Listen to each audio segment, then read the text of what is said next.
எனக்கு மற்றும் நம்முடன் உள்ள மார்க்சிஸ்ட் கம்யூனிஸ்ட் கட்சி எம்பியின் கட்சிக்கு கட்டுப்பாடு உள்ளது. நாங்கள் கட்டுப்பாடுடன் வளர்ந்தவர்கள். கருத்து என்பது கட்சிக்கு உடன்பாடு உள்ளதாக இருக்க வேண்டும். மாணிக்க தாகூர் எம்பி தினமும் அறிக்கை விடுவதில் எங்களுக்கு உடன்பாடு இல்லை என அமைச்சர் ஐ. பெரியசாமி பேட்டி. செல்வ பெருந்தகையின் கருத்து சொல்வது என்பது அவரவர் கருத்து.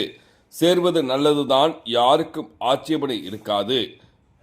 திமுக கூட்டணி பலமாக உள்ளது. இடதுசாரி இயக்கம், காங்கிரஸ், விடுதலை சிறுத்தைகள் கட்சி இணையே எல்லா கட்சியும் நம்முடன் உள்ளது.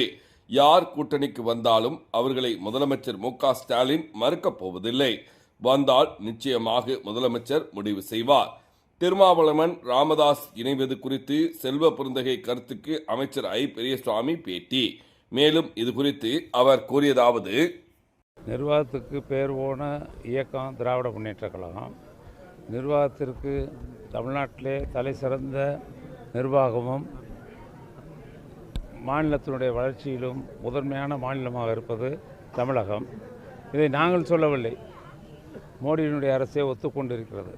எல்லா துறைகளிலும் தமிழகம் வளர்ந்திருக்கிறது என்பதை உங்களுக்கே தெரியும். தான் நீங்கள் பத்திரிகையாளர் எல்லாரையும் பார்க்குறீங்க. அந்த அளவிற்கு இன்றைக்கு தமிழகம் எல்லா துறைகளிலும் வளர்ச்சியை பெற்றிருக்கிறது.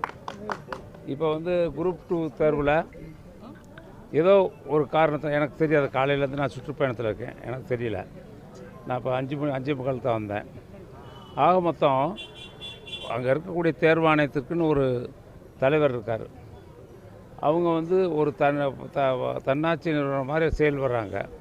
அரசு ஏற்கனவே அதை நிர்வகிக்க தலைவர் மற்றும் உறுப்பினர்கள் தேர்வு செய்யப்பட்டு மிக சிறப்பாக நடந்து கொண்டிருக்கிறது.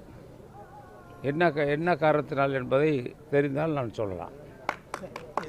36 நாள் ஆயிடுச்சு காங்கிரஸ் குழு அமைச்சு. ஆனால் இன்னும் திமுக தான் பதில் சொல்லலை அப்படின்னு மாணிக்க தாகூர் எம்பி சொல்லியிருக்காரு. அதாவதுங்க, அப்போ தனிப்பட்டவர்களுடைய கருத்துக்கு பதில் சொல்வது எனக்கு அது சரியாக படலை. காரணம் என்னென்னா, நான் ஒரு கட்சியினுடைய மந்திரியாக இருக்கேன். அவர் எம்பியாக இருக்கார். அவருக்கு ஒரு இயக்கத்திற்கு, அவங்க இடதுசாரி இயக்கத்துக்கு, மார்க்சிஸ்ட் கம்யூனிஸ்ட் கட்சியில் அவருக்கு ஒரு கட்டுப்பாடு இருக்குது.